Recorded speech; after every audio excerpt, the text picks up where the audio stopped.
everyone স্বাগতম জনাইছো মোৰ অন্য এটি নতুন ভিডিঅ'লৈ আজি একদম মেখেলা চাদৰ পিন্ধি হাজি কাছি ওলাইছো যোৱাটো ভিডিঅ'ত মই কৈছিলো বুক ফেয়াৰ হৈ আছে গোৱালপাৰাত সো তাত মানে এনকৰিং কৰিবৰ কাৰণে আমাৰ ডিপাৰ্টমেন্টৰ ডেকা ছাৰে মোক সুযোগ দিছে তেখেতক ভিডিঅ'ৰ দ্বাৰা বহুত ধন্যবাদ জনালো মই আৰু মই আগে পিছে মানে এনকৰিং কৰা অভ্যাস নাই আমাৰ কলেজৰ ব্লগাৰ বিলাকে মানে পাৰ্টিসিপেট কৰিব কম্পিটিশন আছে তাত গীত গাব ডান্স কৰিব আৰু ময়ো মানে তাত এনকৰিং কৰিব কাৰণে আজি চান্স পাইছো আৰু কেনেকৈ ধৰণৰ কি হয় মই নাজানো বহুত ভয় লাগি আছে এক্সাইটেড হৈ আছো আৰু এতিয়া মই যাব লৈছো কলেজ লৈকে তো তাত গৈ কিনে লগ পাইছো আৰু এইফালে মানে মা একদম কাণ্ডাৰ নিচিনা হৈ গৈছে যদিও মানে ইমান ডাঙৰ এটা কাম নহয় তথাপি মা মানে ইমোশনাল হৈ গৈছে মানে বাহিৰত কেতিয়া এনেকৈ যোৱা নাছিলো সো হে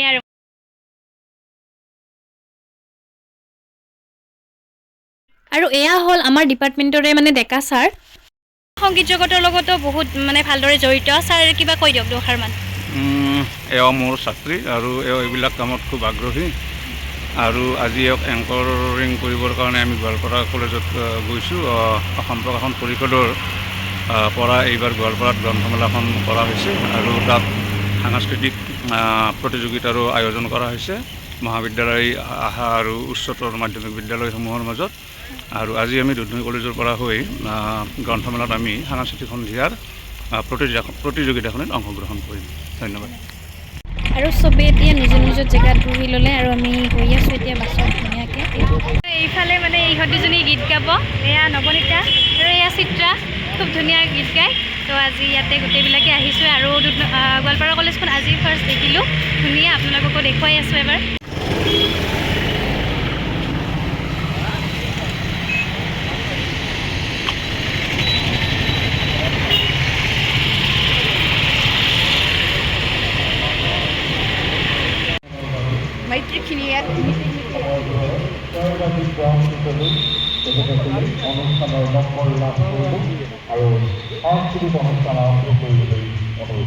আমি এতিয়া ভিতৰ পিনে সোমাই আহিলোঁ আৰু সোমাই আহি পৰিৱেশটো বহুত বেছিয়ে ধুনীয়া লাগিছে বেলেগ কলেজৰ পৰাও মানে আহিছে বহুতে পাৰ্টিচিপেট কৰিছে আৰু সেইফালে মানে প্ৰগ্ৰাম হৈয়ে আছে আৰু চাৰিওপিনে মানে একদম কিতাপৰ দোকানবিলাক আহিছে আৰু কাৰ্যালয়টো আল্টিমেট বনাইছে আৰু ক'ব লাগিব সঁচাকৈ এইটোৱে হৈছে কাৰ্যালয়টো মানে যিহেতু গ্ৰন্থমেলা সেইকাৰণে কিতাপৰ আৰ্হিতে বনাইছে মানে বাহিৰ মাতটো এনেও শুৱলা আৰু আমি আহিয়ে দেখা পালোঁ ডক্টৰ ভূপেন হাজৰিকাদেৱৰ বুকু হম হম কৰে গীতটি বাহিৰ সুৰত কি ধুনীয়াকৈ মানে ফুটি উঠিছে তো এইফালে মানে একদম চিংগাৰ আহি ৰেডি হৈছে মানে গাম আৰু নে কি সেনেকৈ আছে মনটো বহুত ভয় লাগিছে আৰু ভালো লাগি আছে আমাৰ দুধনৈ কলেজৰ পৰা আহিছোঁ আৰু কেইটা মানে গাবি কি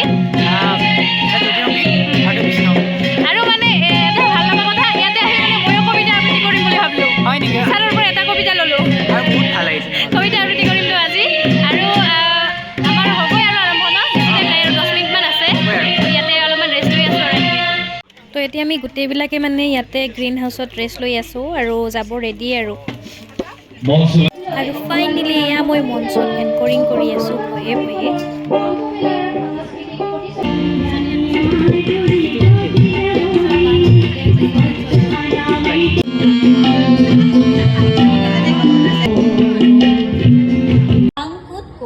নাই মাৰ্বল খেল নাই ৰেডিওৰ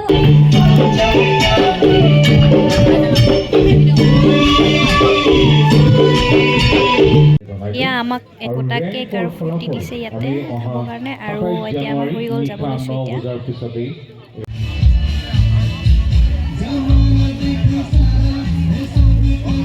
তো মই যিহেতু ফাষ্ট ফুড খাই বহুতে বেছি ভাল পাওঁ সেইকাৰণে আহি গ'লোঁ এইফালে ষ্ট্ৰীট ফুড দেখা পাই মানে ইমান ধুনীয়া লগা পৰিৱেশ সন্ধিয়া চাওক না চাৰিওফালে মানে ষ্ট্ৰীট ফুড আৰু এইফালে আছে মাকৈবিলাক মানে এনেকৈ পৰি আছে এইবিলাক নাখাওঁ বাৰু ম'ম' খাম মই তো গাইছ এতিয়া মানে গোৱালপাৰাৰ ম'ম'জ ট্ৰাই কৰি আছোঁ বহুত বেছি টেষ্টি আমাৰ যিহেতু ঘৰ যাই পাওঁতে বহুত বেছি ৰাতি হ'ব এতিয়া মানে 10:30 হ'লে সেইকাৰণে মানে কৃষ্ণা আৰু চুটি থকা পাইকানত এখন হোটেলত ৰখিলোঁ আৰু আমি এতিয়া খাই আছোঁ চবে আৰু হোটেলখন মেইন ৰোডৰ ওচৰতে হয় হোটেলখনৰ নাম হৈছে শ্ৰী বিষ্ণু লাইন হোটেল তো এতিয়া আমি কলেজ আহি পালোঁ আৰু আজিৰ ভিডিঅ'টো এইখিনিয়ে আছিল যদি ভাল পাইছে এটা লাইক কৰিব কমেণ্ট কৰিব শ্বেয়াৰ কৰিব আৰু মোৰ চেনেলটো ছাবস্ক্ৰাইব কৰি বেল আইকনটো প্ৰেছ কৰি থৈ দিব তেতিয়ালৈ পুনৰ লগ পাম নতুন ভিডিঅ' এটাত আজিলৈ বাই বাই